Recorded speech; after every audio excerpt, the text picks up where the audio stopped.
इमरान खान और इस्टेब्लिशमेंट के दरमियान रंजिशें और इख्तलाफात कभी ख़त्म नहीं हो सकते। क्या इस्टेब्लिशमेंट इमरान खान को दोबारा कबूल कर सकती है? क्या इमरान खान खुद को नहीं बदलेंगे? पीटीआई के पास अब क्या ऑप्शंस बचते हैं? अंसार अब्बासी का कॉलम।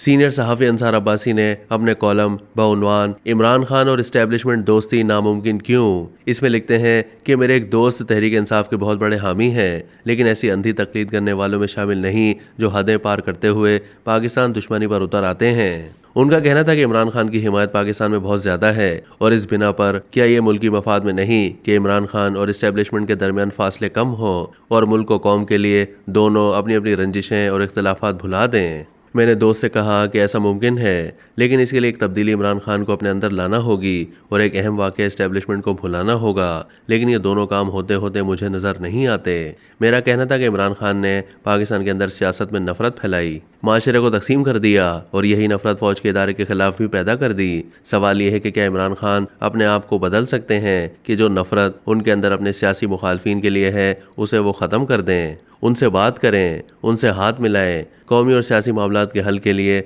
उनके साथ बैठें और इसी तरह फ़ौज के बारे में कोई मनफी बात ना करें, बल्कि एक बड़े रहनुमा की तरह आवाम को जोड़ें और फ़ौज के इदारे के एहतराम की बात करें और 9 मई के वाक़ये की पुरजोर मजम्मत करते हुए माजरत करें। ताहम ऐसा मुमकिन नहीं। इमरान खान ऐसा नहीं करेंगे और ये बात तहरीक इंसाफ के मेरे दोस्त ने भी तस्लीम की और कहा कि इमरान खान को दिल बड़ा करना चाहिए, अपने मुखालिफों को अपना दुश्मन नहीं समझना चाहिए और फ़ौज से किसी सूरत लड़ना नहीं चाहिए। अब सवाल ये पैदा होता है कि क्या इस्टेब्लिशमेंट इमरान खान को दोबारा कबूल कर सकती है? इस पर मेरी राय ये थी कि जिस तरह गुज़िश्ता 1-1.5 साल इमरान खान ने फ़ौज और फ़ौजी क़यादत को निशाना बनाया और जिस तरह इमरान खान के बयानिए को लेकर तहरीक इंसाफ के अंदर फ़ौज के ख़िलाफ़ नफ़रत पैदा की गई, जिसके नतीजे में 9 मई का वाक़या रौनुमा हुआ जो फ़ौज के इदारे पर बराह रास्त हमला था। अब इस्टेब्लिशमेंट के लिए भी मुमकिन नहीं कि वो 9 मई के वाक़ये को भूल जाए। ये ख्वाहिश हो सकती है कि मुल्क की खातिर दोनों माजी को भुला दें, लेकिन मेरी दानिश में ऐसा मुमकिन नहीं।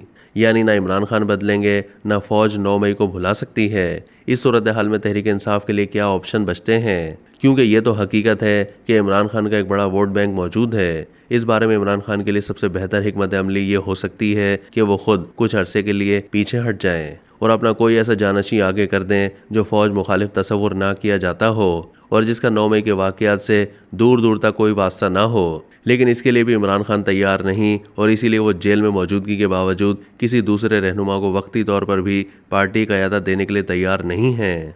तहरीक इंसाफ का अलमिया यह है कि इमरान खान के जेल में होने के बावजूद पार्टी की कोर कमेटी ऐसे इकदाम करने से भी हिचकिचा रही है जो फ़ौज और पीटीआई के दरमियान फासला कम करने में मुआविन साबित हो सकते हैं। अब गुज़िश्ता रोज़ बडग्राम वाक़ये पर तहरीक इंसाफ के वोटरों सपोर्टरों का सोशल मीडिया पर रद्द-ए-अमल ही देख लें। न जाने तहरीक इंसाफ के अंदर अपनी ही फ़ौज के खिलाफ इतनी नफरत कहाँ से भर दी गई कि रेस्क्यू ऑपरेशन में फ़ौज के किरदार को मानने के लिए तैयार नहीं थे, बल्कि उल्टा फ़ौज का मजाक उड़ाना शुरू कर दिया।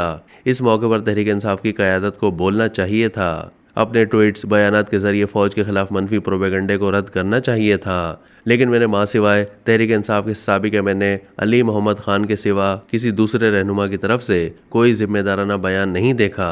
अली ने फ़ौज, रेस्क्यू सर्विस, लोकल इंतज़ामिया और मकामी अफराद सबकी कोशिशों की तारीफ़ की। तहरीक इंसाफ अगर फ़ौज मुखालिफ बयानी को अपने वोटरों सपोर्टरों के जहनों से नहीं निकाल दी तो फिर ये ख्वाहिश रखना कि इस्टेब्लिशमेंट के उनके साथ ताल्लुकात बेहतर हो जाएंगे एक ख्वाब हो सकता है, हकीकत नहीं।